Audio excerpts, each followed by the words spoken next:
Hello, Mr. Murli Krishna ji. Can you hear me?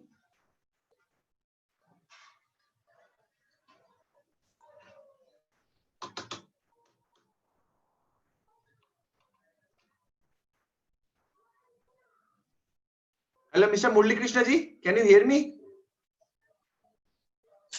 Yes, sir. आप क्या मुरली Krishna Bantu जी बोल रहे हैं? Hello, hello. क्या आप मुरली कृष्णा बांटू जी बोल रहे हैं? जी नहीं। मुरली कृष्णा जी को छोड़ के बाकी सबको रिक्वेस्ट है कि म्यूट कर दीजिए अपने सिस्टम को।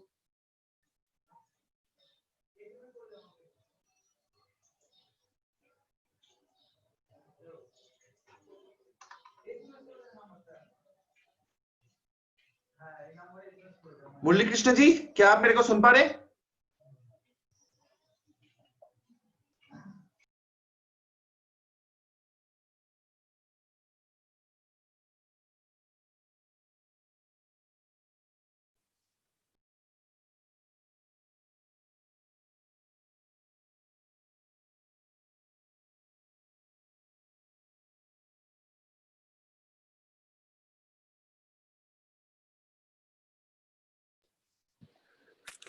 सर क्या नाम बोले थे? बालकृष्ण। थैंक्स।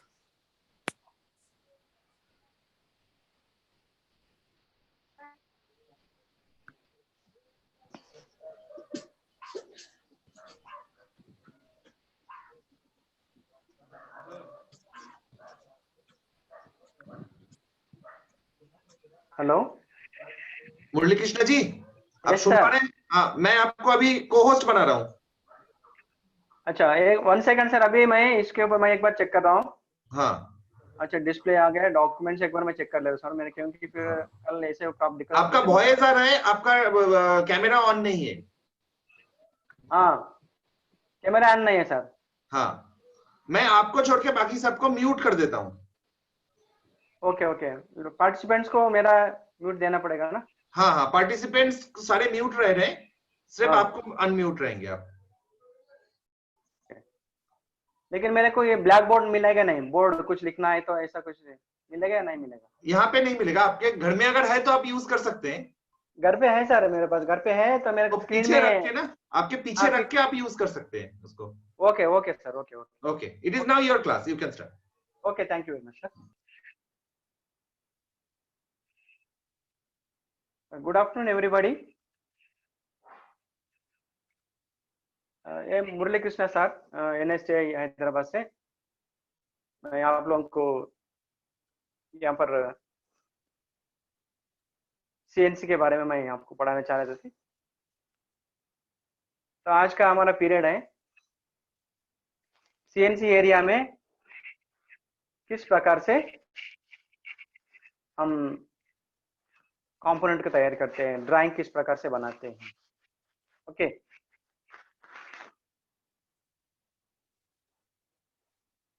तो यहाँ पर देखते हैं हम डॉक्यूमेंट के साथ में।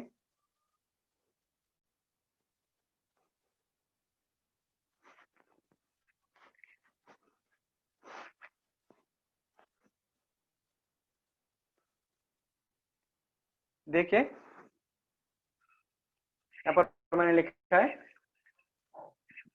Planning for designing a work piece. मैंने हम लोग वर्क पीस को डिजाइन करने के लिए किस प्रकार से योजना करना है। और दूसरी है वर्क कोऑर्डिनेट वैल्यूज। तो यहाँ पर वर्क कोऑर्डिनेट वैल्यूज माने डायमेंशंस। यहाँ पर मैंने एक चित्र बनाया, देखिए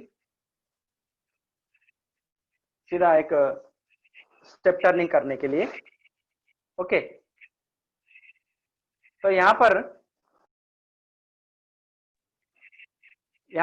तुम लोग पहली बात समझ लीजिए, अगर यदि जो स्टेप टर्निंग वाली ऑपरेशन है, अगर हम लोग कन्वेंशनल एरिया वाले लेथ मशीन पर कार्य करते हैं तो वहां पर हम लोग किस प्रकार से योजना करते हैं। यहाँ पर मैंने दिया है 3 स्टेप्स बनाया।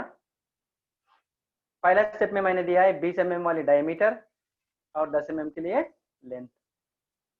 दूसरा स्टेप्स में मैं बना दिया 30 mm का डायमीटर और 10 mm की लेंथ। अगला स्टेप में मैंने बना दिया 40 mm डायमीटर के लिए और 10 mm की दूरी। तो 3 स्टेप्स मैंने बना दिया। ये 3 स्टेप्स मिलके ये हमारा स्टेप टर्निंग हो गए। और लास्ट फाइनल साइज है 50 mm। इसका मतलब है रॉ मटेरियल की साइज है 50 mm। अगर यदि आप कहीं ट्रेनिंग कर रहे हैं या आप कहीं वर्कशॉप में काम कर रहे हैं तो आप ऑपरेटर हैं तो आपको ड्राइंग मिलेगा, ड्राइंग के साथ में हम काम करते हैं। तो चलिए हम देखते हैं। पहला इसको आपने कन्वेंशनल एरिया में योजना कर रहे हैं, माने हम अपना जनरल वर्कशॉप में जो काम करने की योजना कर रहे हैं। तो वहां पर हम लोग क्या करते हैं, पहली बात जॉब को चेक में बांध लेते हैं, साथ में ट्रू कर लेते हैं और हमारा जो रेगुलर जो लगता है कटिंग टूल को टूल पोस्ट में होल्ड कर लेते हैं और उसको भी हम सेंटराइट में सेट कर लेते हैं। सेट करने के बाद फिर आप स्पिंडल स्पीड को तय करते हैं, माने स्पिंडल स्पीड को जानते हैं। अगर आपका मशीन नाल गेट स्टॉक है तो स्पिंडल स्पीड जितना चाहिए उतना आपने गियर सेट कर लेता है। उसके साथ में मशीन को चालू करके आपने क्रॉस स्लाइड और कैरेज दोनों को चलाते हुए आपने कटिंग टूल को पहली बार पास में लाते हैं और पहला आपने बड़े स्टेप बना लेते हैं, माने 40 mm वाले स्टेप तैयार करते हैं। तो वहां पर आपने कैसे करते हैं, हमारे समझ ले 50 mm वाला रॉ मटेरियल है, आपने क्या करते हैं 30 mm लेंथ के लिए आप कटिंग टूल को चलाते हैं, वहां पर आप 40 mm डायमीटर बनाने के लिए कोशिश करते हैं। इस प्रकार से अगला स्टेप में आप 20 mm की लेंथ बनाते हैं और 30 mm की डायमीटर बनाने के लिए कोशिश करते हैं। तीसरी बार आप 10 mm की लेंथ बनाते हैं और उसके साथ में 20 mm वाली स्टेप बनाने के लिए आप कोशिश करते हैं। और साथ में जो अपने पास मापने के लिए जो कोई औजार है, वर्नियर कैलिपर है या माइक्रोमीटर है तो और किसी प्रकार का मापी औजार है, मापी यंत्र है, उसके साथ में हम लोग माप लेके कार्य कर लेते हैं। तो इस प्रकार से हम लोग सीएनसी एरिया में कन्वेंशनल एरिया में काम करते हैं। तो अगर यही भी जॉब अगर हमने सीएनसी एरिया में बनानी है तो सीएनसी एरिया में हम लोग किस प्रकार से योजना करते हैं काम करने के लिए, तो ये आज के पीरियड में आप लोग को मैं समझाऊंगा। मैंने यहाँ पर तुम लोग 3 शब्द समझ लेने के लिए कोशिश करना। पहला शब्द है हम पूरी तरीके से ड्राइंग को पढ़ लेना और ड्राइंग के ऊपर कितने भी स्टेप्स दिया गया है, कितने भी डायमेंशन है, मैंने डायमीटर के और कितने स्टेप्स है, लेंथ के और कितने स्टेप्स है, उसकी डायमीटर जांच करना है। जैसे हम लोग कन्वेंशनल एरिया में डायमेंशन को हम लोग जांच करते हैं, डायमेंशन को जांच करते हैं, तो सीएनसी एरिया में उसी शब्द को कहा जाता है find out the work coordinate values. Conventional area में हम लोग डायमेंशंस कहते हैं, यहाँ पर वर्क कोऑर्डिनेट वैल्यूज कहते हैं। तो अभी यहाँ पर देखिए एक शब्द में पुनर्विचार आपको करवा रहा हूँ। जैसा आप पहली बार आपने कन्वेंशनल एरिया में आपने काम किया तो हमने क्या किया, इसी जॉब के ऊपर हमने कैसी योजना किया भैया, पहला हमने 40 mm वाली डायमीटर बना लिए और उसके साथ में 30 mm का लेंथ बनाते हैं, है ना। बाद में 30 mm वाली डायमीटर, 10 mm 20 mm लेंथ और साथ में तीसरे स्टेप के लिए 20 mm डायमीटर और 10 mm लेंथ के लिए आपने बना लेते हैं। इस प्रकार से योजना करते हैं। लेकिन यहाँ पर एक शब्द बताना है तुम लोगों को, जैसा कन्वेंशनल एरिया में हम लोग योजना करते हैं काम करने के लिए, तो वहां पर इससे पहले वाला पाठ्यांश में मैंने भी बता दिया, क्योंकि जब हम कन्वेंशनल एरिया में हम लोग काम करते हैं तो वहां पर हम मशीन को हाथ से चलाते हैं, मैंने मशीन को हम मैनुअली चलाते हैं।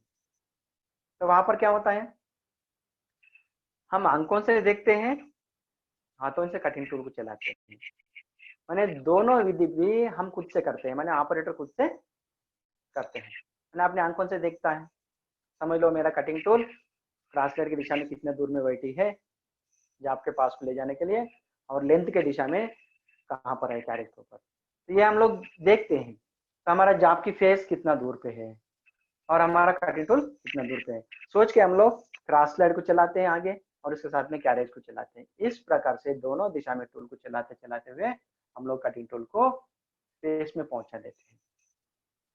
लेकिन सीएनसी एरिया की बात होती है तो यहाँ पर अगर हम सीएनसी मशीन लेते हैं, इसके ऊपर हम योजना करना है, तो यहाँ पर हम मशीन को हाथ से नहीं चलाते हैं, मैनुअली नहीं चलाते हैं, सीएनसी एरिया में मशीन ऑटोमेटिकली चलते रहता है कंप्यूटर के माध्यम से। यहाँ पर पूरा सब ड्राइव्स को कंप्यूटर सिस्टम ने नियंत्रित करते हैं। किस आधार से करते हैं? प्रोग्राम के अनुसार। यहाँ पर प्रोग्राम माने प्रोसीजर। जैसे मैं कल भी बताए थे, कन्वेंशन एरिया में हम कभी प्रैक्टिकल करने से पहले या प्रैक्टिकल होने के बाद हम वर्क प्रोसीजर लिखते हैं, काम के संबंधित वाले प्रोसीजर लिखते हैं। वहां पर कन्वेंशन एरिया में हम लोग प्रोसीजर कहते हैं, यहाँ पर हम प्रोग्राम कहते हैं। ओके, अभी कम टू द पॉइंट, अभी पॉइंट में आ जाइए। अभी आप लोग ध्यान से देखने के लिए कोशिश करो, समझने के लिए कोशिश करो। अभी हम इसको सीएनसी लेथ मशीन के ऊपर काम करने के लिए योजना करने जा रहे हैं। ओके, तो इस ड्राइंग के ऊपर देखिए, तुम लोग जानते हैं आराम से।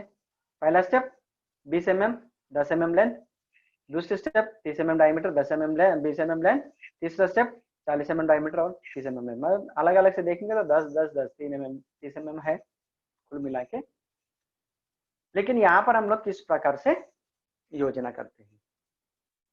योजना माने किस प्रकार से हम लोग डायमेंशन को जांच लेते हैं, किस प्रकार से हम लोग जो डायमीटर वाली वैल्यू हो या लेंथ वाली वैल्यू हो उसको हम लोग किस प्रकार से जांच करते हैं। तो सीएनसी एरिया में जो कंपोनेंट डिजाइन के ऊपर या ड्राइंग के ऊपर दिया हुआ डायमेंशंस को जांच करने का विधि को हम लोग कहते हैं finding out of work coordinate values. Okay, दोबारा बता रहा हूँ, finding out of work coordinate values.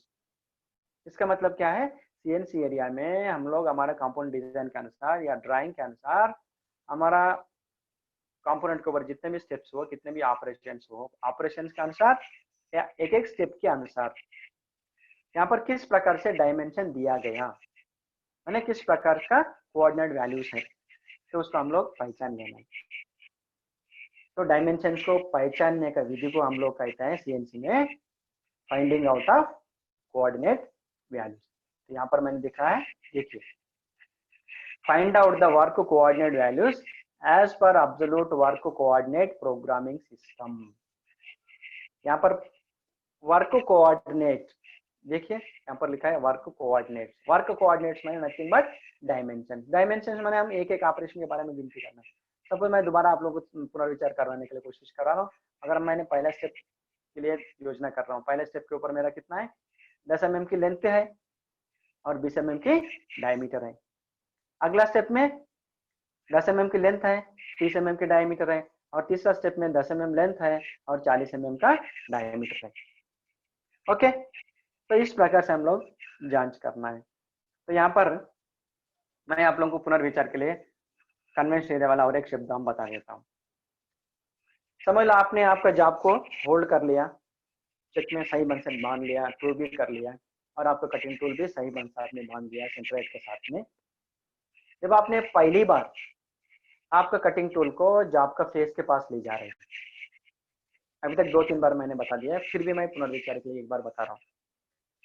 तो वहां पर हम लोग क्रॉस स्लाइड और कैरेज के माध्यम से दोनों हैंडविल को चलाते चलाते आपने आपका कटिंग टूल को जॉब का फेस में ले जाकर टच करते हैं। समझ लो ये हमारा जॉब का फेस है।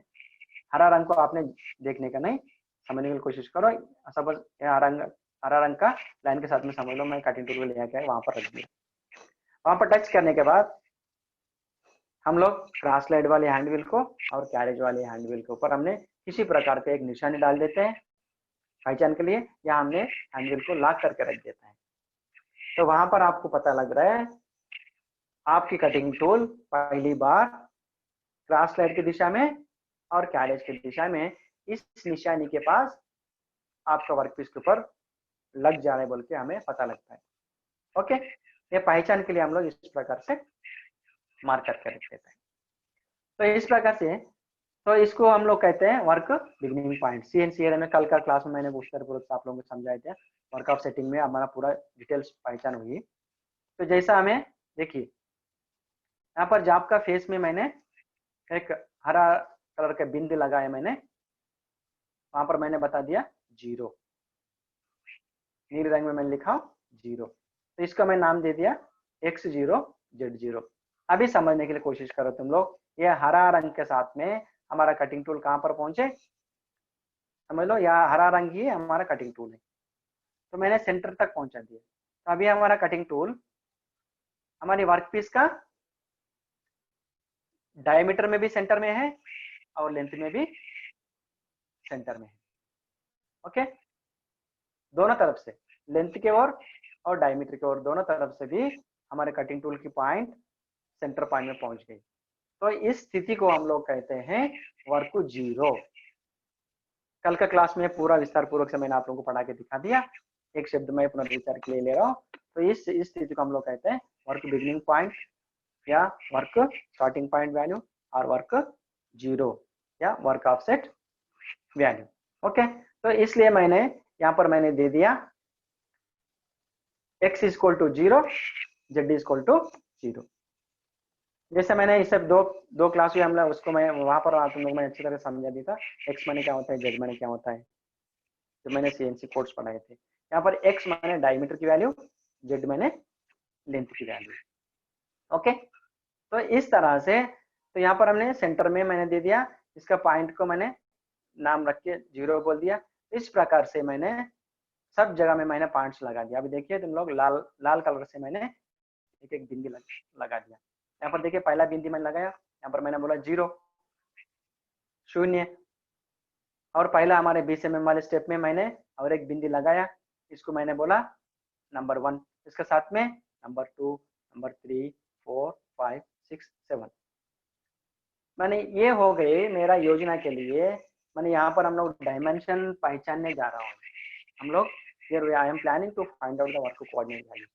यहाँ पर हम लोग एक एक स्टेप में डायमीटर के ओर, लेंथ के ओर, यहाँ पर हमारे एक एक डायमेंशन के वैल्यू क्या होता है हम ये पहचानने जा रहे हैं। लेकिन अभी हम यहाँ से आगे डायमेंशन नहीं कहेंगे, सिर्फ हम कहेंगे वर्क कोऑर्डिनेट वैल्यू। इसके साथ में मैं आगे से यही शब्द ले लूंगा, वर्क कोऑर्डिनेट वैल्यू। तो तुम लोग समझने के लिए कोशिश करना, वर्क कोऑर्डिनेट वैल्यू मैंने डायमेंशन। देखिए आगे चलते हैं। इसलिए मैंने बताया पहले पॉइंट को मैंने दिया है 0, दूसरी पॉइंट पे मैंने दिया है point number 1, point number 2, point number 3, point number 4, 5, 6, 7। तो इसका मतलब क्या है, मैंने स्टेप्स बना दिया। और एक शब्द में तुम लोगों को आराम से समझने के लिए मैं बता रहा हूँ, 0 माने केंद्री, सेंटर पॉइंट, दोनों दिशा में केंद्र को सेंटर पॉइंट हो गया। पहला स्टेप, 1 नंबर को तुम लोग समझने की कोशिश करो, पहला स्टेप। 2 नंबर माने दूसरी स्टेप, 3 नंबर माने तीसरी स्टेप, 4 नंबर माने चौथा स्टेप। ओके, 5 नंबर माने 5वां स्टेप, 6 माने 6th स्टेप, 7 माने 7वां स्टेप। तुम लोग समझ लो, एक स्टेप्स बना दिया मैंने। अभी हमारा वर्कपीस के ऊपर टोटल 7 स्टेप्स बन गए, माने 7 पॉइंट्स बन गए। ओके, तो इसके साथ में एक एक पॉइंट के अनुसार यहाँ पर हम ये कोशिश करेंगे किस प्रकार से हम लोग डायमेंशन जांच करते हैं, मैंने वर्क कोऑर्डिनेट वैल्यू हम किस प्रकार से पहचाना सकते हैं। ओके, तो इस प्रकार से आगे चलते हैं। तो नीचे मैंने दिखा दिया तुम लोगों को, देखिए, find out the work coordinate values as per absolute work coordinate programming system. देखिए मैंने क्या लिखा है, यहाँ पर हम लोग वर्क कोऑर्डिनेट वैल्यू को पहचानेंगे किसके माध्यम से, absolute work coordinate programming system. ये इसका नाम होता है, कोड है G90। G90 क्या होता है, मैं आपको जैसा मैं CNC कोड्स बताए थे वहां पर मैंने समझा दिया था, फिर अभी दोबारा फिर भी समझाऊंगा ये पॉइंट्स। अभी हम देखिए, जैसा हम लोग यहाँ पर ड्राइंग के ऊपर पॉइंट्स हम लोग मार्क कर लिया, यहाँ पर नीचे मैंने एक छोटा सा टेबल बना लिया। देखिए पॉइंट्स x एक्सिस और z एक्सिस। यहाँ पर पॉइंट्स माने, अभी यहाँ से आप लोग समझ लो, पॉइंट्स में हमारा कटिंग टूल यहाँ पर पहुंचे। 0 बोले तो समझ लेने का मतलब, हम मन से सोचना है हमारा कटिंग टूल कहाँ पर है, 0 में है। सपोज सपोज हमारा कटिंग टूल 1 नंबर में पहुंचे, उसके साथ में 2 नंबर 3 नंबर, इस साथ में हम कटिंग टूल को चला के कह देते, मतलब मन में सोचते हैं, विचार करते हैं। तो इस प्रकार से मैंने यहाँ पर बता दिया, पॉइंट्स 0 to 0, 0 से 1, 1 से 2, 2 से 3, 3 से 4, 4 से 5, 5 से 6 और 6 से 7। तो इसका मतलब क्या है, जैसे हम लोग कार्य करते जाएंगे, काम करते समय हमारा कटिंग टूल काम करते जाएगा, स्टेप बाय स्टेप हम काम करते जाएगा। जब काम करते समय जैसा कटिंग टूल 0 से 1 नंबर में पहुंचेंगे या 1 नंबर से 2 नंबर में पहुंचेंगे, 2 से 3, 3 से 4, इस प्रकार से चलते चलते काम करेगा। तो वहां पर एक एक स्थान पर जो कटिंग टूल का वैल्यू माने हमारे डायमीटर की वैल्यू क्या होगी और लेंथ की वैल्यू क्या होगी, ये हम लोग पहचानना है। ओके, ये क्यों करना है? यहाँ पर मैंने दोबारा आप लोगों को कन्वेंशन एरिया के एक एग्जांपल देता हूँ। जैसा मैंने बताया था पुनर्विचार में, जैसा हम कन्वेंशन एरिया में कार्य करते हैं तो वहां पर आप खुद से आंखों से देखते हैं टूल चलने के विधि या टूल चलने की दिशा, और हाथ से आपने टूल को कंट्रोल करते हैं। माने आप टूल को चलने के विधि को भी आप ही देख रहे हैं और टूल को चलाने का भी आप ही कंट्रोल कर रहे हैं। मतलब दोनों दिशा में हम खुद से काम करते हैं, माने ऑपरेटर ही संभालते हैं कन्वेंशन एरिया में। लेकिन सीएनसी एरिया में कोई ऑपरेटर टूल चलने की विधि को या कंट्रोल करने की विधि को मतलब कोई कंट्रोल नहीं करता है। यहाँ पर हमारा कंप्यूटर सिस्टम कंट्रोल करते हैं।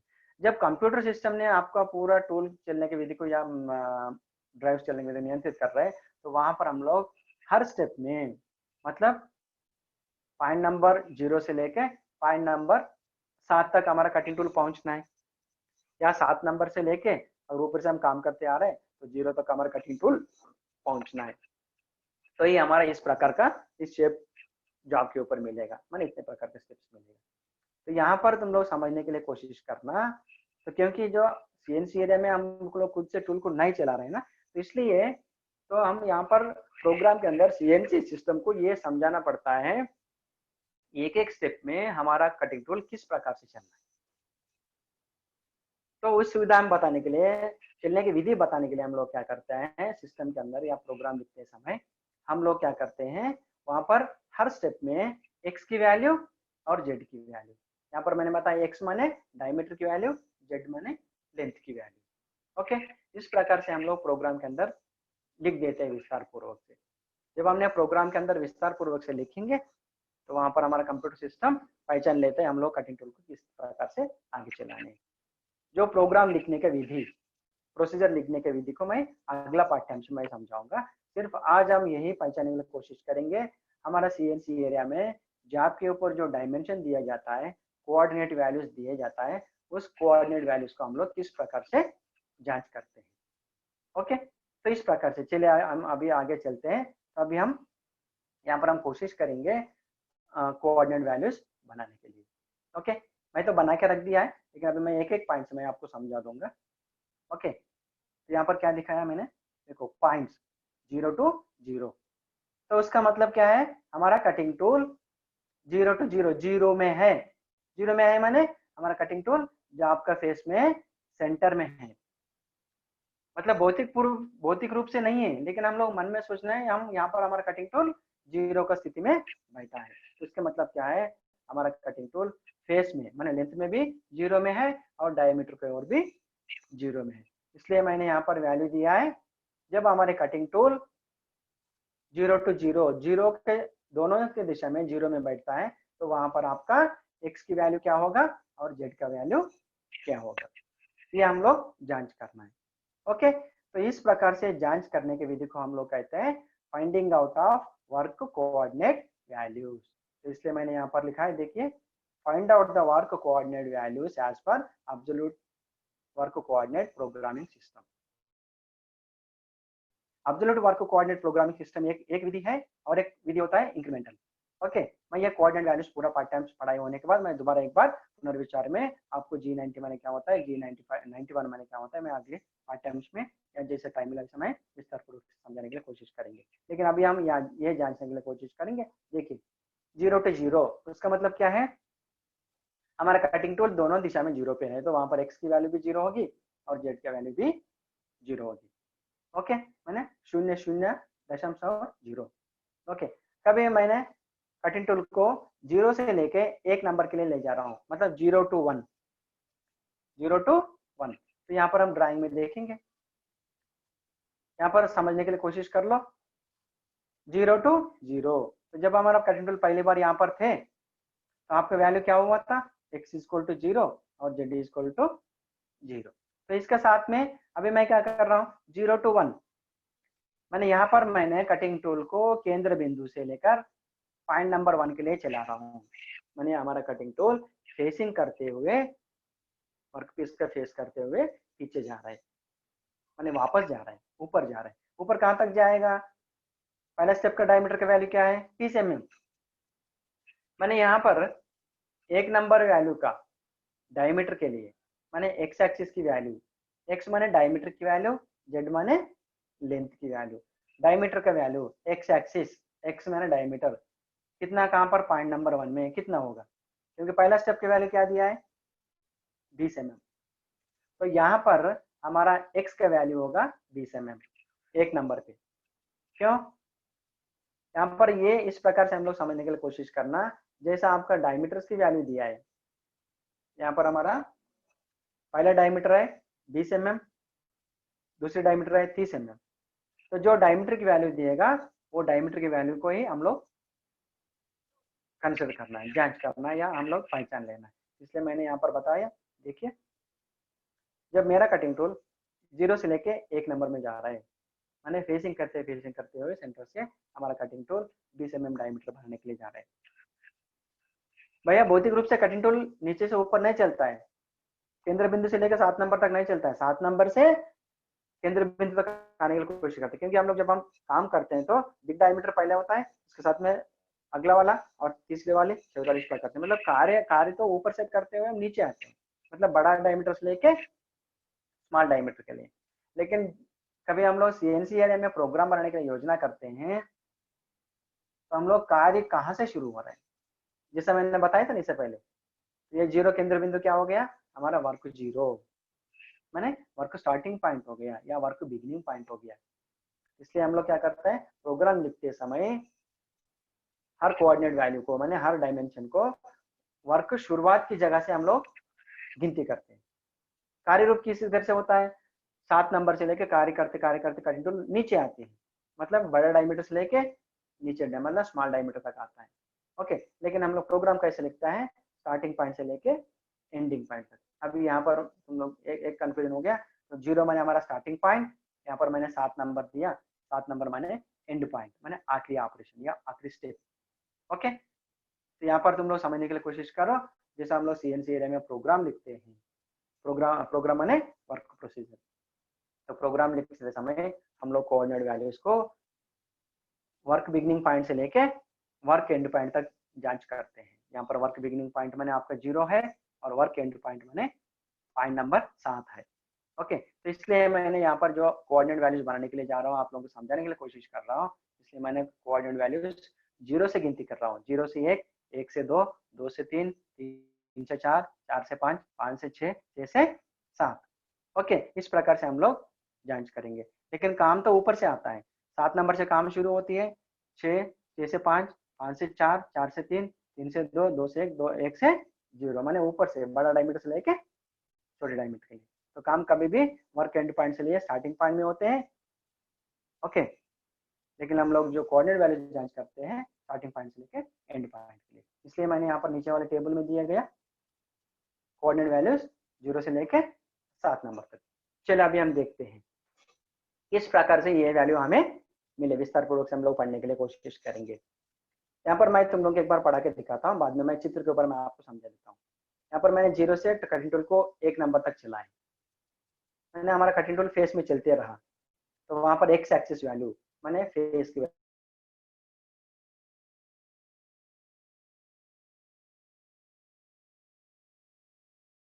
वैल्यू पहला कारण क्यों, यहाँ पर पहला स्टेप में हमारा कटिंग टूल ने सिर्फ फेसिंग करते जा रहा है, मैंने डायमीटर की ओर चल रहा है लेकिन लेंथ की ओर नहीं चल रहा है। तो इसलिए यहाँ पर हम लोग जब हमने कोऑर्डिनेट वैल्यू दे रहे हैं तो ये कोऑर्डिनेट वैल्यू हम लोग दे रहे हैं 0 to 1, इसलिए एक्स एक्सिस मैंने डायमीटर की वैल्यू 20 mm, जेड एक्सिस की वैल्यू 0। जब तक हमारा कटिंग टूल लेंथ की दिशा में नहीं चलेगा तब तक हमारा लेंथ के जेड एक्सिस के वैल्यू में कोई चेंज नहीं होगी। ओके, चलो आगे चलते हैं। Everybody is clear? अभी हम लोग 0 से लेके 1 नंबर में पहुंचे हैं, भौतिक रूप से नहीं, मौखिक रूप से। ओके, ध्यान में रखना है। भौतिक रूप से तो टूल 7 नंबर से लेके 1 नंबर के लिए आता है, लेकिन हम लोग मौखिक रूप से जो हम प्रोग्राम लिखते हैं, जो कोऑर्डिनेट वैल्यूज फाइंड आउट करते हैं 0 से लेके 7 नंबर के, तो इसलिए यहाँ पर हमने लिखा है 0 to 1, एक्स एक्सिस वैल्यू 20 और जेड एक्सिस वैल्यू 0। अभी देखिए हम 1 नंबर से लेके 2 नंबर में जा रहे हैं, मतलब 1 to 2, 1 to 2, 1 to 2 माने क्या है, चित्र में देखिए 1 to 2, देखिए 1 नंबर से 2 नंबर के लिए अगर आपका कटिंग टूल चलती है तो यहाँ पर हमारा कटिंग टूल किस दिशा में चलती है, लेंथ के ओर, यानी कैरेज चलाते हैं हम लोग। जैसे आपने 0 से लेके 1 नंबर के तक गए तो समझ लेंगे हमारा क्रॉस स्लाइड हमने चलाए थे, मतलब टूल को सेंटर से वापस ले आया, रिवर्स ले लिया। यहाँ पर हम कटिंग टूल को मतलब क्रॉस स्लाइड चलाते हुए पीछे ले गए इस प्रकार से। लेकिन आपका कटिंग टूल 1 नंबर से 2 नंबर में जाएगा तो वहां पर आपका कटिंग टूल लेंथ के दिशा में चल रहे हैं, तो समझ लो आप कैरेज को चला रहे हैं। ओके, यहाँ पर जब टूल लेथ मशीन के ऊपर लेंथ में चलेगा उसका दिशा हम लोग कहते हैं जेड एक्सिस। ओके, इसलिए यहाँ पर देखिए 1 नंबर से 2 नंबर के लिए तो x की वैल्यू क्या है 20 mm, मैंने डायमीटर में कुछ बढ़े नहीं क्योंकि हमारा कटिंग टूल 0 से 1 नंबर में गए थे तो 20 के पास जाके पहुंच गया, लेकिन 1 से 2 में जा रहा है तो हमारे कटिंग टूल सिर्फ लेंथ में चल रहा है, मतलब z की वैल्यू चेंज होगी, x की वैल्यू चेंज नहीं होगी। इसलिए मैं हम x की वैल्यू ऐसे रखा है 20 mm और z एक्सिस की वैल्यू मैंने यहाँ पर लिखा है -10 mm, -10। ओके, माइनस क्यों रखना है, कंडीशन क्या है, कारण क्या है, अभी मैं आपको समझाऊंगा। पहले देखिए अभी मैंने टूल कहाँ से कहाँ चलाया, 1 नंबर से लेके 2 नंबर के लिए, ठीक है।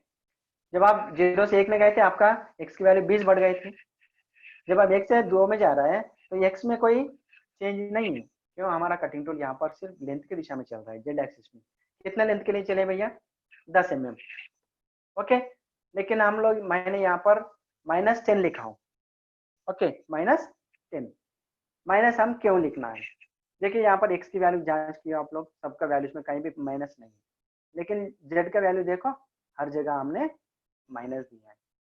ओके, ये माइनस देने का कारण क्या है, यहाँ पर मैं एक शब्द आप लोगों को समझाने की कोशिश करता हूँ एक बार पुनर्विचार के लिए। जब हमारा कटिंग टूल केंद्र बिंदु में थे, फेस में दोनों दिशा में, वहां पर आपने बोल रही थी x = 0, ओके, और z = 0। जब आपने दोनों दिशा में इस केंद्र बिंदु को 0 माने हैं, अब भी एक शब्द के लिए आप देखो समझने की कोशिश करो, अभी मैं कटिंग टूल को 0 से लेके 1 नंबर के लिए मैं चला रहा हूँ। ओके, तो यहाँ पर आपका कटिंग टूल किस दिशा में चल रहा है भैया, x की दिशा में, माने हमारा कटिंग टूल डायमीटर की ओर चल रहा है। लेकिन यहाँ पर देखिए 0 से आपका कटिंग टूल 1 नंबर में जा रहा है, तो केंद्र बिंदु से आपका कटिंग टूल ऊपर जा रहा है, माने धनराशि में जा रहा है, मतलब बढ़ रहा है, डायमीटर बढ़ रहा है, कम हो रहे हैं। पहला x का वैल्यू 0 में, मैंने वहां पर आपने x के वैल्यू भी 0 बोले थे क्योंकि हमारा कटिंग टूल केंद्र बिंदु में है, सेंटर में है। अभी 1 नंबर के लिए आपका कटिंग टूल वापस जा रहे हैं, वापस जा रहे हैं माने केंद्र बिंदु से दूर जा रहे हैं, तो वहां पर ये धनराशि में जा रहा है, पॉजिटिव हो रहा है। इसलिए हर समय हर x के वैल्यू धनराशि में रहेगा, प्लस में रहेगा, लेकिन z के वैल्यू ऋण राशि में रहेगा। ये कारण क्या है, ओके, सब लोग क्लियर है। अभी देखिए इसलिए हमारे यहाँ पर टेबल में सब x का वैल्यू धनराशि में रहेगा, सब z का वैल्यू ऋण राशि में रहेगा। तो z के वैल्यू ऋण राशि में क्यों आते हैं, कारण क्या है, यहाँ पर मैं समझाने की कोशिश करता हूँ। जैसे आपने यहाँ पर अगर आपका कटिंग टूल केंद्र बिंदु में थे, वहां पर z को भी आपने बोल रहे थे 0, मैंने 0 में है। जब हम 0 से 1 नंबर में ले लिया तो वहां पर सिर्फ हमारा x बदले, x 0 से लेके 20 में पहुंचे, लेकिन z में कोई अंतर नहीं था। कारण क्या है, सिर्फ हमारा कटिंग टूल क्रॉस स्लाइड की दिशा में चल रहे थे, माने डायमीटर की ओर चल रहे थे, इसलिए वहां पर हमारा z का वैल्यू 0 ही था 1 नंबर के पास। लेकिन जब 1 नंबर से 2 नंबर में जा रहे हैं, देखिए जैसे मैंने कल आप लोगों को स्पेसिफिकेशन के रूप में मैं एक शब्द बताए थे, तो कन्वेंशन एरिया में भी हो या सीएनसी एरिया में, वो मैं कल बताए थे। हमारा सीएनसी लेथ मशीन का कैपेसिटी है, x की वैल्यू डायमीटर की वैल्यू 260 mm है और लेंथ की वैल्यू, हमारा मशीन की कैपेसिटी लेंथ की वैल्यू है 400 mm। ओके, ये मैक्सिमम वैल्यू है। हमारा कटिंग टूल लेंथ की दिशा में अगर 400 mm के दूर में है एक्स की दिशा में 260 में है, वहाँ उस दिशा को हम लोग कहते थे गृह स्थिति या होम पोजीशन या रेफरेंस पॉइंट। तो इसका मतलब क्या है, जब आपकी कटिंग टूल गृह स्थिति से या होम पोजीशन से रेफरेंस पॉइंट से आपका यहाँ पर जो वर्क जीरो आपने कहा था, जो जीरो शून्य का बिंदु केंद्र बिंदु था, वहां पर आपका कटिंग टूल पहुंचे, तो उसका मतलब क्या है, हमारे कटिंग टूल हमारे मशीन के ऊपर गृह स्थिति से माने रेफरेंस पॉइंट से होम पोजीशन से कटिंग टूल आगे चले, आगे चल के आए, आगे चलते चलते किधर आए, कौन सा दिशा में आ रहे हैं भैया, स्पिंडल के दिशा में आ गए, स्पिंडल के पास पहुंचने के लिए जा रहे हैं। जो स्पिंडल के केंद्र बिंदु है उसको हमने कहा था मशीन जीरो, कल मैंने विस्तार पूर्वक समझाया था। ओके, तो इसलिए एक अभी देखिए मैं चित्र को पीछे ले रहा हूँ, तो समझ लेंगे हम, हमारा ये वर्कपीस हम चेक में होल्ड किया, तो अगर ग्रोवास तो हमारा कटिंग टूल यहाँ पर कहीं बहुत दूर में होगा, वहीं से हमने कटिंग टूल को आगे आगे ले आते हमने सेंटर में पहुंचा दिया। तो इसका मतलब क्या है, आपका कटिंग टूल एक्स एक्सिस में जीरो में पहुंचे थे, है ना, इसलिए यहाँ पर हमने एक्स का वैल्यू जीरो बोले और जेड का वैल्यू भी जीरो बोले, मतलब इसको हम लोग स्टार्टिंग पॉइंट को वर्क जीरो, कल आप लोगों को वर्क ऑफ सेटिंग में पूरा विस्तार पूर्वक से मैंने समझा दिया था, वहां पर मैंने कुछ वैल्यू भी दिए था, 245 mm आए थे। तो उसका मतलब क्या है, 400 mm दूरी में ग्रोथ स्थिति से हमारा कटिंग टूल चलते चलते आए थे, तो 245 mm की जगह में हमारा कटिंग टूल हमारा जॉब के फेस में टच हो गई। वहां पर ये 245 वैल्यू को हम लोग जांच रहे थे, यहीं से हमारा वर्क शुरू हो रहा है, यहीं से हमारा काम शुरुआत हो रहा है, यहीं से हमारा वर्क बिगिन हो रहा है, इसलिए हमने उस वैल्यू को पहचान लिए थे वर्क ऑफसेट वैल्यू या वर्क स्टार्टिंग पॉइंट वैल्यू या वर्क बिगिनिंग पॉइंट वैल्यू।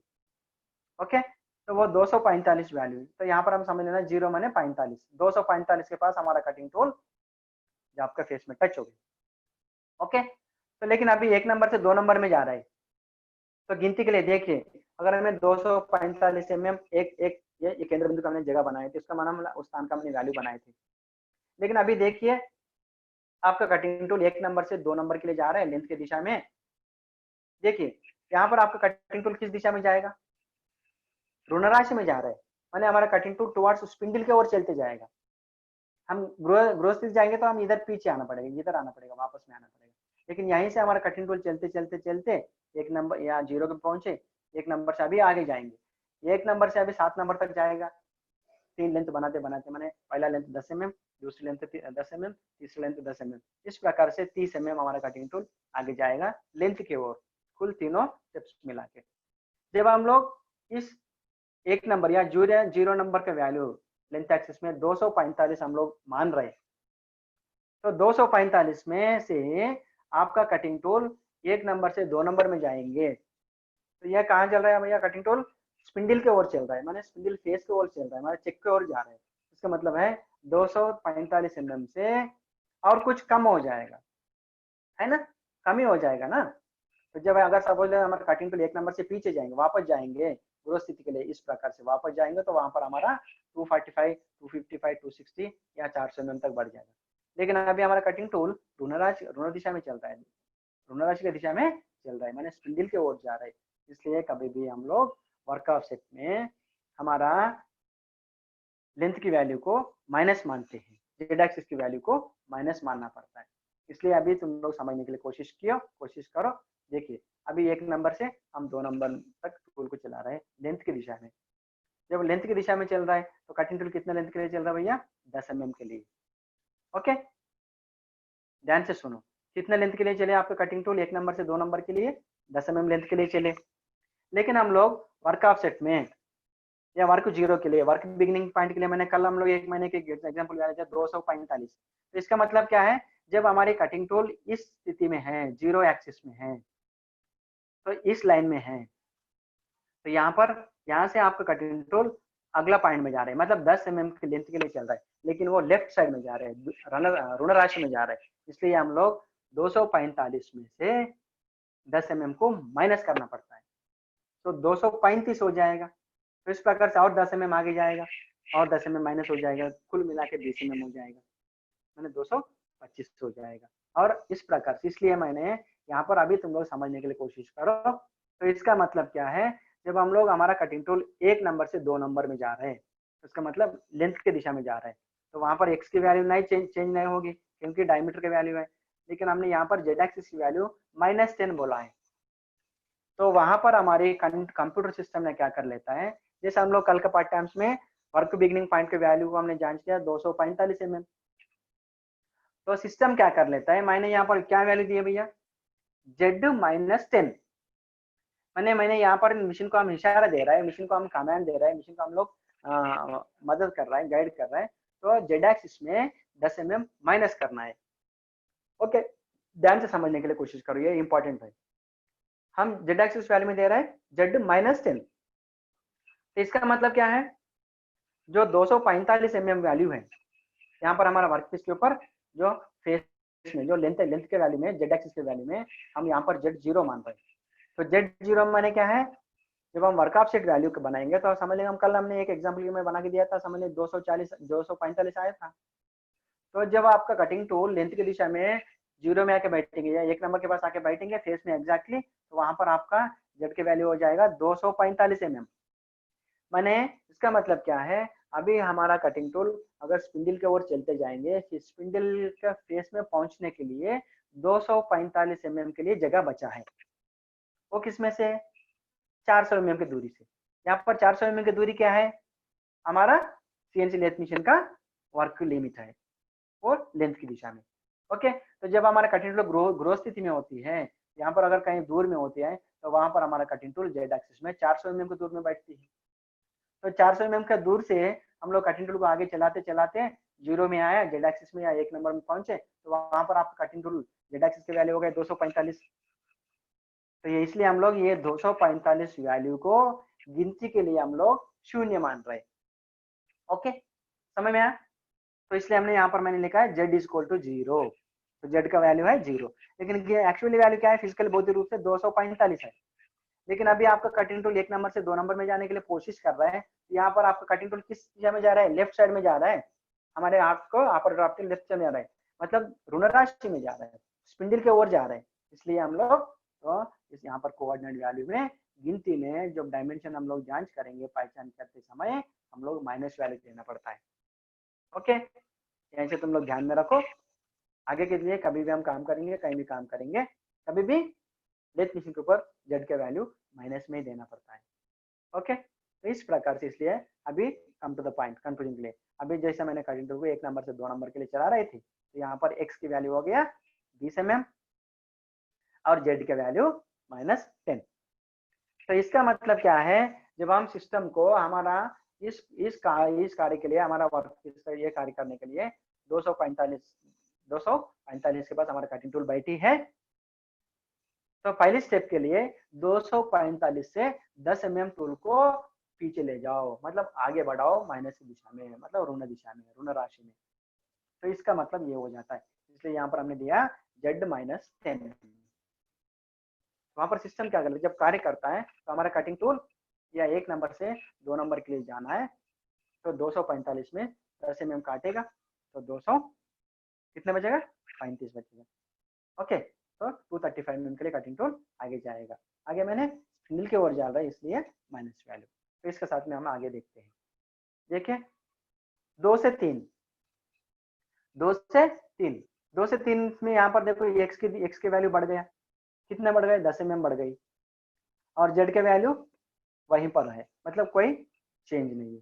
कारण क्या है, देखिए 2 से 3 में जा रहे हैं, 2 से 3, यहाँ पर 2 से 3 माने हमारा कटिंग टूल x की दिशा में जा रहा है, हमारा कटिंग टूल x की दिशा में, मतलब डायमीटर की ओर चल रहा है, इसलिए डायमीटर की वैल्यू बढ़ गई, x एक्सिस की वैल्यू बढ़ गई, लेकिन z एक्सिस की वैल्यू नहीं बढ़े। x एक्सिस की वैल्यू कितने बढ़े, ऑलरेडी हमारा कटिंग टूल, जब हमारे कटिंग टूल 1 नंबर या 2 नंबर में पहुंचे, तो वहां पर x की वैल्यू हो रही थी 20 mm, क्योंकि हमारा पहला स्टेप की वैल्यू है 20 mm। ओके, इसलिए हमने 20 mm वैल्यू दिए थे। अभी 2 से 3 में जा रहे हैं कटिंग टूल, तो 3 का मतलब क्या है, तीसरा स्टेप का डायमीटर की वैल्यू क्या है, दूसरा स्टेप का डायमीटर की वैल्यू है 30 mm। माने भौतिक रूप से हमारा कटिंग टूल 10 mm बढ़ेगा डायमीटर में। ओके, लेकिन हम लोग पूरा वैल्यू दे रहे हैं। तो जैसा मैंने यहाँ पर आपको दिखाया था ना, find out the work coordinate values according to G90 माने absolute work coordinate programming system. तो तो G90 में हम लोग हर समय में कितने पॉइंट्स भी बनने दो, कितने बार भी हम लोग कोऑर्डिनेट वैल्यूज बनाने दो, लेकिन हर समय में हर स्टेप के लिए हम लोग वर्क कोऑर्डिनेट वैल्यू 0 से गिनती करते हैं, 0 से गिनती करते हैं, केंद्र बिंदु से गिनती करते हैं। इसलिए हमारा कटिंग टूल यहाँ पर भौतिक रूप से ऑलरेडी 20 mm में पहुंचा है 1 से 2 में, लेकिन 2 से 3 में जा रहा है, सिर्फ 10 mm बढ़ेगा, लेकिन मैंने वैल्यू यहाँ पर लिखा है 30 mm। भौतिक रूप से डायमीटर बढ़ेगा 10 mm, लेकिन मैंने वैल्यू डाला 30 mm। इसका मतलब क्या है, मैंने यहाँ पर जो 3 नंबर वाले स्टेप के लिए जो ड्राइंग में दिया गया 30 mm डायमीटर, मैंने इसका मतलब क्या है, मैंने यहाँ से केंद्र बिंदु से गिनती किया। यहाँ पर तुम लोग एक शब्द को ध्यान में रखना है, ये तुम लोगों का ऑलरेडी पहचान में है, जो हम अगर आप कन्वेंशनल एरिया में भी काम कर रहे हैं या सेंस में काम कर रहे हैं, कभी भी हमारा कटिंग टूल भौतिक रूप से जब यहाँ पर हमने 20 mm वाली डायमीटर के वैल्यू दिया है 1 नंबर के लिए, लेकिन भौतिक रूप से हमारा कटिंग टूल चलेगा 10 mm की दूरी डायमीटर की ओर, माने रेडियस वैल्यू में चलती है, रेडियस वैल्यू में चलती है। यहाँ पर 0 से 1 नंबर में जाएंगे, यहाँ पर वैल्यू क्या हो गया, तो 0 से 1 नंबर 10 mm है, और 0 से नीचे के लिए इधर भी 10 mm, दोनों मिलके 20 mm हो रहा है डायमीटर, माने यहाँ पर 2 रेडियस है।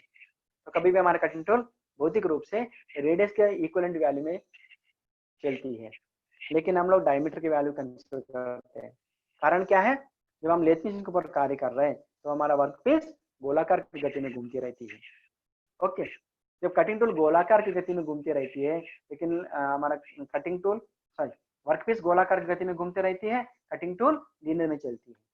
तो इसलिए यहाँ पर हमारा कटिंग टूल केंद्र बिंदु 0 से 1 नंबर में पहुंचेंगे, ये तो 10 mm की दूरी हो गए, ये रेडियस हो गया, लेकिन उसी समय हमारा कटिंग टूल गोलाकार की गति में घूम रहा है, इसलिए इधर का रेडियस भी पूरा ट्रेसिंग हो जाता है। कुल मिला के हमारा कटिंग टूल देखने में हमें 20 mm डायमीटर के लिए चले ऐसा लगता है। इसलिए हम लोग जो गिनती करते समय, जो डायमेंशन को जांच करते समय, या हम लोग कोऑर्डिनेट वैल्यूज बनाते समय, हम लोग तो G90 के अनुसार अगर हम कोऑर्डिनेट वैल्यू बनाएंगे तो वहां पर हम लोग पूरा डायमीटर की वैल्यू लेना है, और हर समय हम लोग 0 से ही गिनती करते जाना है।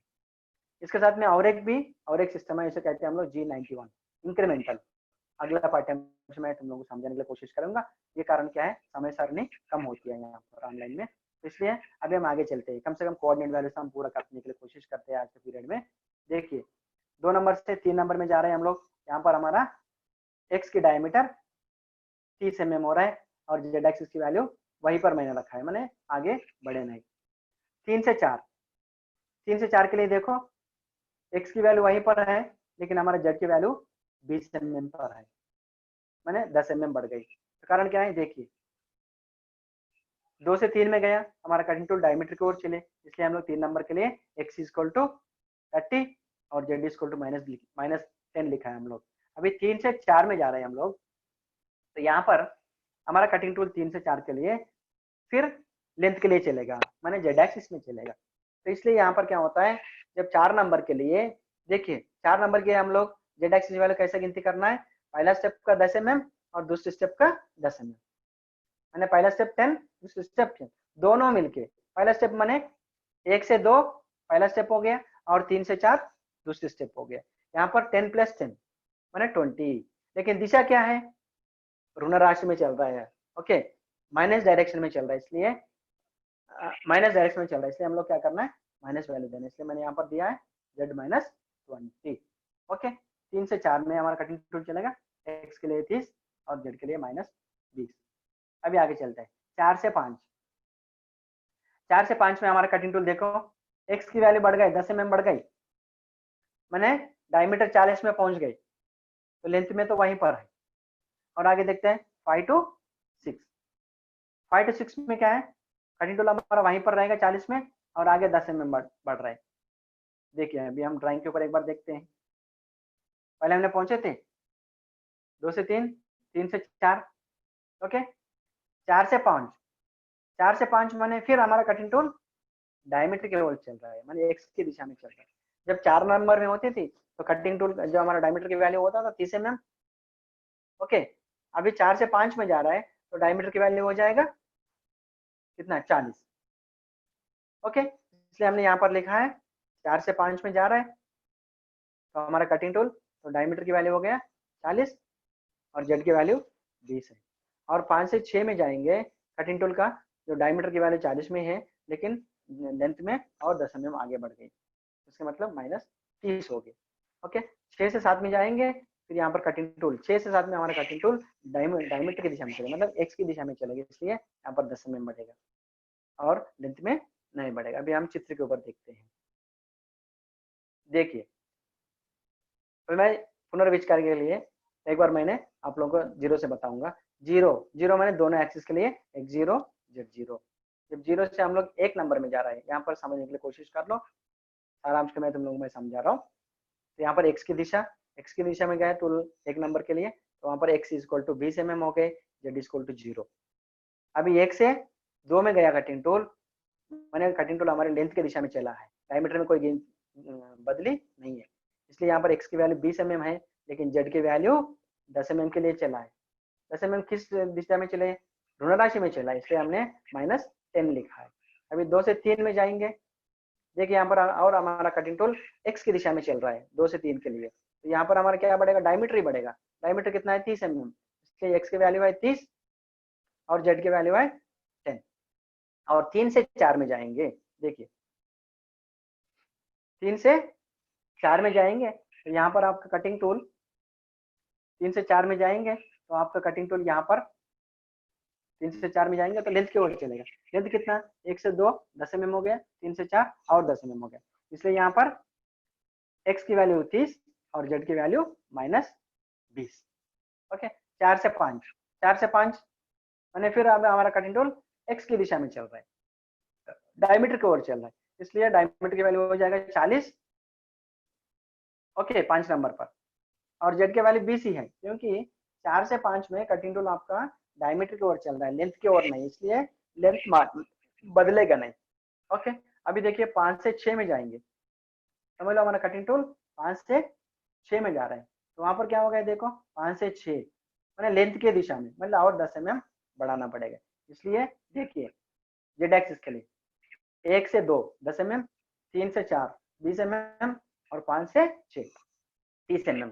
तो जब हमारी कटिंग टूल पॉइंट नंबर 6 तक पहुंचे, तो वहां पर लेंथ कितना हो गया, 3 लेंथ मिले हमें, 3 स्टेप्स का लेंथ मिले, 10 10 10, कुल मिला के 30 हो गया, लेकिन दिशा क्या है, माइनस डायरेक्शन में, ऋण राशि में जा रहा है, इसलिए यहाँ पर हम लोग जेड एक्सिस की वैल्यू डालना है -30।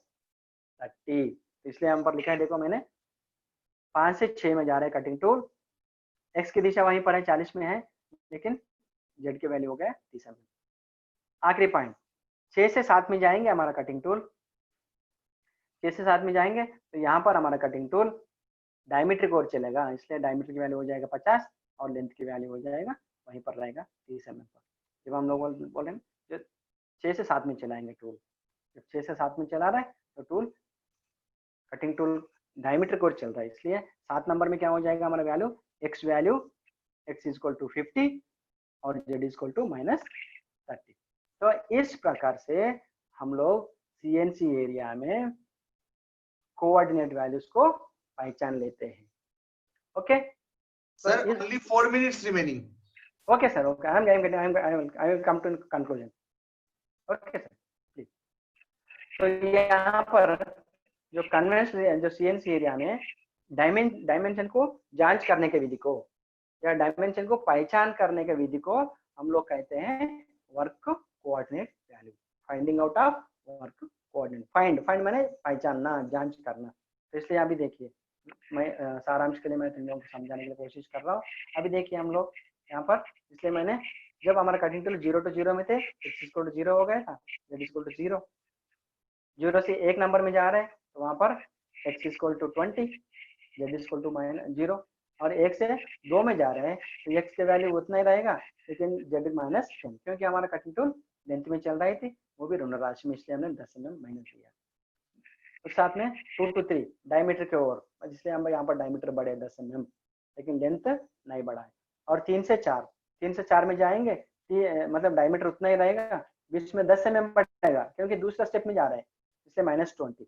और 4 से 5 यहाँ पर डायमीटर बढ़ रहे हैं, इसलिए टूल डायमीटर इसलिए 40 बढ़ेगा डायमीटर। ओके, 4 से 5 में, और टूल लेंथ में नहीं चलेगा, वहीं पर है। 5 to 6 यहाँ पर टूल लेंथ की दिशा में चल रहा है, इसलिए यहाँ पर लेंथ में जेड एक्सिस में 10 mm बढ़ गई और 6 से 7 मतलब यहाँ पर डायमीटर में चल रहा है टूल, इसलिए x equal to 50, z equal to -30। तो इस प्रकार से हम लोग CNC एरिया में डायमेंशंस को जांच करते हैं।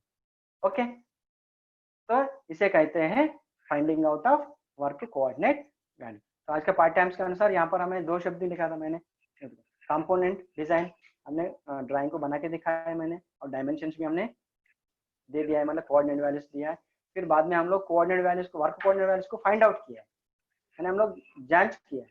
ओके, तो इसके साथ में हमारा इस पार्ट टाइम्स में आज का 2 स्टेप्स। यहाँ पर हम लोगों ने कंपोनेंट डिजाइन बनाया, डिजाइन को हमने डायमेंशन दे दिया, डायमेंशन हम बनाने के लिए कोशिश की है उसके साथ में, और वर्क कोऑर्डिनेट वैल्यूज हमने फाइंड आउट किया है। ओके, तो इसके साथ में जो हमारा CNC एरिया में अगर हम कल के दिन कहीं ना कहीं प्रोग्राम करना है तो सबसे पहला कंपोनेंट डिजाइन चाहिए, मैंने ड्राइंग चाहिए। दूसरा स्टेज में हम लोग ये डायमेंशन जांच करना है। उसके साथ तीसरा स्टेप होता है वर्क प्लान, माने काम के लिए योजना। ठीक है, अगला पार्ट टाइम है हमारा, अभी इतना समय ज्यादा नहीं है, देखते हैं, नहीं तो अगला पार्ट टाइम से हम विस्तार से समझाएंगे। यहाँ पर हमारा थर्ड स्टेप होता है वर्क प्लान। तो इसका मतलब क्या है, एक सूचना के लिए मैंने तुम लोगों को समझाने के लिए कोशिश कर रहा हूँ। यहाँ पर हमें दो स्टेप्स मिले, कंपोनेंट डिजाइन हो गया और वर्क कोऑर्डिनेट वैल्यूज हमने बना लिया है। तो अगला स्टेप में वर्क प्लान। तो कन्वेंशनल एरिया में भी हम लोग इसी प्रकार से विचार करते हैं। सपोज हमने कहीं जगह में ट्रेनिंग कर रहे हैं, तो हमारा मास्टर ने प्रैक्टिकल करने के लिए ड्राइंग बना के देते हैं। ओके, तो ड्राइंग का हम लोग पहचान लेते हैं, ड्राइंग के ऊपर सर ने किस प्रकार के डायमेंशन दिया है, किस प्रकार के ऑपरेशंस बनाए, किस प्रकार के स्टेप्स हैं। तो वहां पर आप विस्तार पूर्वक से ड्राइंग को पढ़ के समझने के लिए कोशिश करते हैं और हर स्टेप को समझने के लिए कोशिश करते हैं, हर डायमीटर को पहचानने के लिए कोशिश करते हैं। तो वही हमने यहाँ पर किया है। और इसके बाद जब आपने ड्राइंग को समझ सका है, ड्राइंग को समझने के बाद आप समझ लेता है ओके, तो मेरे को स्टेप टर्निंग ऑपरेशन करना है, तो पहला स्टेप मेरा कितना है, डायमीटर वैल्यू क्या है, लेंथ की वैल्यू क्या है, दूसरा स्टेप डायमीटर वैल्यू क्या है, लेंथ की वैल्यू क्या है, तीसरा स्टेप में डायमीटर वैल्यू क्या है, लेंथ की वैल्यू क्या है। इस प्रकार से योजना करते हैं। ये दो स्टेप्स हो गए। तीसरा स्टेप में आप क्या करते हैं, काम के बारे में योजना करते हैं। ओके, काम के बारे में योजना करते हैं। तो वहां पर हम लोग काम के बारे में किस प्रकार से योजना करते हैं देखते हैं। हम थोड़ा सा कुछ पढ़ने के लिए कोशिश करेंगे और कुछ बचता है तो हम अगला पार्ट टाइम में देखेंगे। Work plan, as you people knows, if you want to do their practical in conventional area, how you may plan। अगर समझ लिया हम लोग कन्वेंशनल एरिया में हम लोग प्रैक्टिकल करने जा रहे हैं, तो वहां पर हम लोग किस प्रकार की योजना करते हैं। पहला है based on drawing component design, पहला शब्द ऑपरेशंस टू बी डन, मैंने हम लोग किस प्रकार के ऑपरेशंस बनाने हैं, कितनी ऑपरेशंस होता है, requirement of cutting tools and measuring tools, और साथ में कटिंग स्पीड क्या होता है, फीड क्या है, स्पीड कितना लेना है और डेप्थ ऑफ कट कितना लेना है, ये सब हम लोग जांच करते हैं। तो इसके साथ में यहाँ पर मैंने आप लोगों को समझाने के लिए कोशिश किया वर्क प्लान, मैंने काम के बारे में योजना किस प्रकार से करना है। मैंने यहाँ पर रॉ मटेरियल क्या चाहिए आपको, ओके, कटिंग टूल्स क्या क्या चाहिए, स्पिंडल स्पीड कितनी रखनी है, फीड कितनी रखनी है, आप अगर आपको जॉब के ऊपर आप रफ टर्निंग कर रहे हैं या फिनिशिंग भी करना है, ये सब हम ध्यान में रख के हम प्रोसीजर बनाते हैं या काम करते जाते रहता है। Sir time up, kindly conclude. Sir time up sir? Yes, time up. So if it is a free time, I will take another 10 to 10 minutes. Otherwise, I will. It is not free actually. Next class is about to start. Okay. So this काम की योजना work plan हम कल का अगला part time से हम देखने की कोशिश करेंगे। धन्यवाद। Thank you very much. Thanks a lot. Okay. Thank you very much. I am ending this meeting. Okay sir, thank you. Tomorrow